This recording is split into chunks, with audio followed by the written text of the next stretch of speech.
Mga master, okay lang bang? Huwag niyong skip ang mga ads sa aking mga video kung okay lang mga master. Salamat sa solid na suporta po. Yon, what's up mga masters? Nandito na naman tayo sa panibagong araw, panibagong kabanata na naman ang pagsasama-samahan natin ngayon, guys.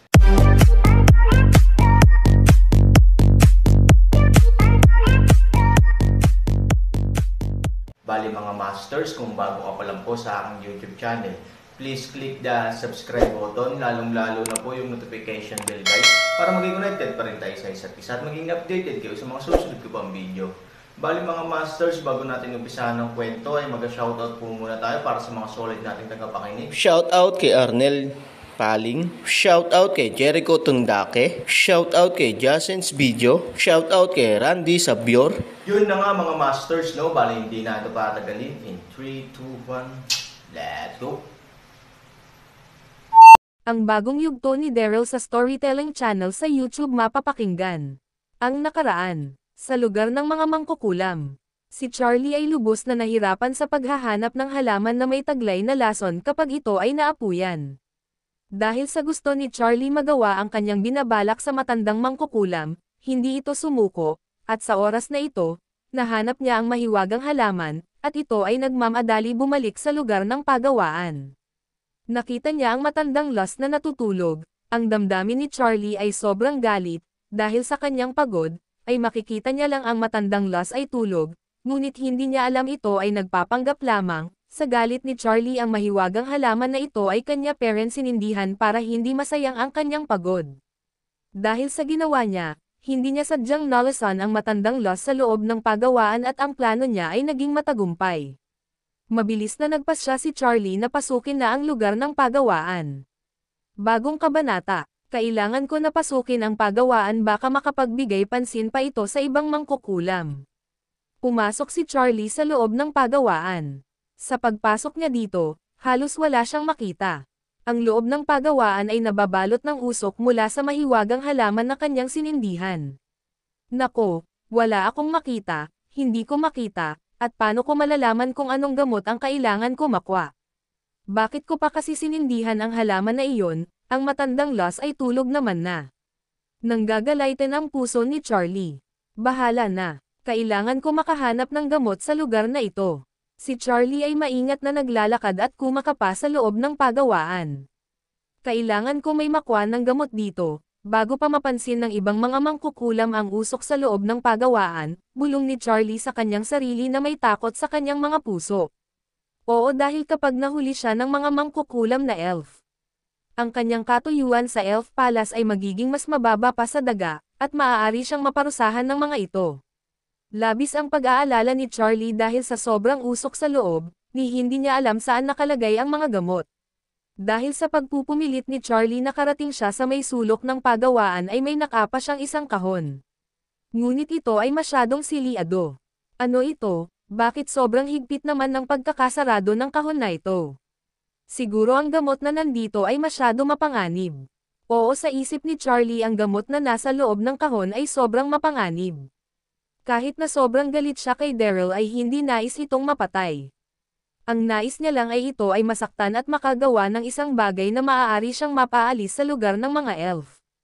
Ito ay binatawan niya, at nagpatuloy kumapa. Ilan minuto na ang lumipas wala pero nahahanap si Charlie na gamot sa pagawaan. Dahil ang usok na nagmamula sa mahiwagang halaman ay patuloy na pumapasok sa nakasiwang na bintana nito. Ang halaman na nasa labas ng pagawaan ay nag-aapoy peren.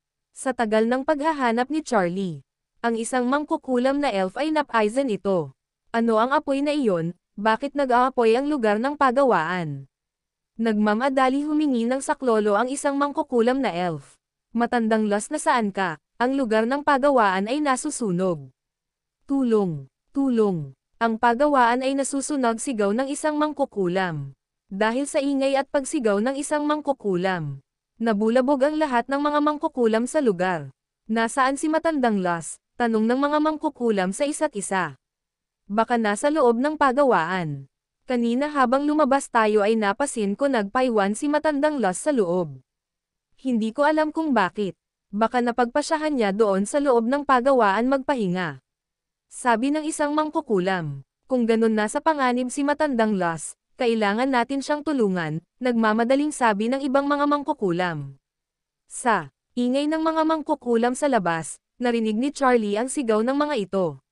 Nang naramdaman ni Charlie, nagkakagulo na sa labas ang mga mangkukulam. Naku, sabi ko na nga ba makakapagbigay pansin ang usok na ito sa loob ng pagawaan sa mga mangkukulam na mga iyon. Kailangan ko na lumabas dito. Si Charlie ay mabilis na kumilos at naisip niya ang kaninang kahon na hindi niya mabuksan ay kanyang kukunin na lang. Babalikan ko ang kahon na iyon, bahala na kung anong mangyari sa vin na iyon. Kung ang mga gamot na nandito sa loob ng kahon ay masyadong mapanganib, ay baka mapatay ko ang vin na iyon. Pero kailangan ko na gawin iyon, wala na akong pagpipilian pa. Kaysa mahuli ako ng mga mangkukulam. Mabilis na kinuha ni Charlie ang kahon at agad-agad itong kumapa, para malaman niya kung saan ang labasan. Ngunit hindi ito magawa ni Charlie. Nako, hindi ko na alam kung nasaan ang pinto. Paano ako makakalabas dito? Mabilis na nag-isip si Charlie ng paraan at agad niyang binasag ang bintana nasa harap niya. At mabilis itong lumusot. Sa kanyang pagmamadali, nasugatan si Charlie sa basag na bintana. Ngunit hindi na ito pinansin pa ni Charlie. Dahil sa kanyang isip, ay kailangan niya makalabas sa loob ng pagawaan.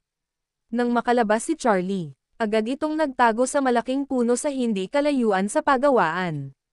Nakikita niya ang mga mangkukulam ay paparating na sa pagawaan ng mga gamot. Habang tinitignan ni Charlie ang mangkukulam at ang pagawaan, kanyang puso ay masyado nahahabag. Sa totoo lang ayaw talaga ni Charlie na may masamang mangyari sa sagradong pagawaan ng gamot dahil alam niya ang mga gamot na ginagawa ng mga mangkukulam ay para sa kanilang lahing elf, dahil alam ni Charlie ang ginagawa paghahanda ng mga mangkukulam sa sakuna na pwedeng mangyari ulit sa kanilang lugar ay makakatulong ito. Nako, hindi ko nais masunog ang pagawaan ng gamot, at sana ay mapatay nila ang apoy. Matandang Los, sana ay okay ka lang. Ngayon pa lang ay humihingi na ako ng paumanhin sa aking nagawa. Hindi ko nais gawin ito. Pero ito lang ang paraan para hindi masayang lahat ng aking pagod, at ang vin na iyon ay mawala na sa lugar ng mga elf. Mabilis na naglakad papalayo si Charlie, dala-dala ang kahon na kanyang nakuha sa loob ng pagawaan. Sa kabilang banda, ang mga mangkukulam ay nagtulong-tulong upang mapatay ang apoy na nasa labas ng pagawaan. Sa kasamaang palad, ang apoy ay hindi masyado nakaapekto sa lugar ng pagawaan. Ngunit ang usok na nagmamula sa mahiwagang halaman na kinuha ni Charlie ay patuloy pa rin itong dumadaloy dahil sa hangin. Ang lahat ng mga mangkukulam malapit sa pagawaan ay agad itong nagsihimatay, nang malanghap nila ang usok, agad itong nawalan ng malay. Napansin ito ng ibang mga mangkukulam at agad nilang napagtanto na ang usok ay may lason. Mabilis na nagsitakip ng mga muka ang ibang mga mangkukulam. Ito ay sinadya, nais talaga sunugin ang ating pagawaan, at ang gumawa nito ay masyadong tuso dahil gumamit siya ng halaman na nakakalason. Sigaw ng mga mangkukulam. Dalhian nyo, patahin nyo ang apoy. Mabilis na gumawa ng paraan ang mga mangkukulam at galit na galit ang mga ito. Ilang minuto ang lumipas, ay nawala ang usok sa buong pagawaan. Mabilis kayo, hanapin nyo si Matandang Los. Nasa loob daw ng pagawaan ang Matandang Los. Mabilis naghanap ang mga mangkukulam at nakita nila ang Matandang Los ay nakahiga at walang malay. Nandito si Matandang Los, dali kunin nyo siya, sigaw ng isang mangkukulam. At si Matandang Los ay nilabas ng pagawaan. Agad na kumuha ng gamot ang isa sa mga kanang kamay ni Matandang Los at ito ay pinaamoy. Maya-maya ang Matandang Los ay nagkaroon ng malay. Anong nangyari? Tanong ni Matandang Los sa kanyang mga kasamaang mangkukulam. Matandang Los, ang lugar ng pagawaan ay muntik nang masunog kasama ka. Ang gantong pangyayari ay tinitiyak ko na ito ay sinadya. Malakas na sabi ng kanang kamay ni Matandang Los. Sinadya sunugin ang ating pagawaan, at ang ginamit na bagay ay isang mahiwagang halaman. Siguro Matandang Los, nakita kang nasa loob ng pagawaan at ito ay nakaisip na patulugin ka. Dahil ang halaman na kanyang ginawa ay may lason upang mawalan ng malay ang sino mang makakaamoy ng usok nito. Masyado matalino ang gumawa nito, sabi ng kanang kamay ni Matandang Los. Nang marinig ito ni Matandang Los, agad-agad itong bumangon at sinabi, magmadali, tignan nyo ang loob ng pagawaan, tignan nyong mabuti kung may nawawala sa mga gamot na nasa loob. Oo, nung una palang alam na ni Matandang Lost na may nais na pumasok sa kanilang pagawaan at sa kanyang isip ay nais silang pagnakawan, kaya ito ay nakaisip manatili sa loob ng pagawaan. Siya ay nagtulog-tulugan para mahuli niya sa akto ang sino mang papasok. Ngunit hindi niya naisip na ang gagawa nun ay masyado matalino. Gumamit ito ng mapanganib na gawain para lamang makakuha ng gamot. Si Matandang Lost ay sobrang galit sa nangyari. Lapos tanganan. Binastos ng nilalang na iyon ang lugar ng mga mangkukulam. Ang sagradong pagawaan ay nilapastanganan. Lalo na ako ay masyadong pinahiya at minaliit ng nilalang na iyon. Oo, kahit na alam na sa isip ni Matandang Lost na ang binatilyo na kanyang nakasalubong noon ang gumawa nito. Ngunit wala siyang matibay na ebidensya para ito ay mapatunayan. Galit na galit ang Matandang Lost sa nangyari.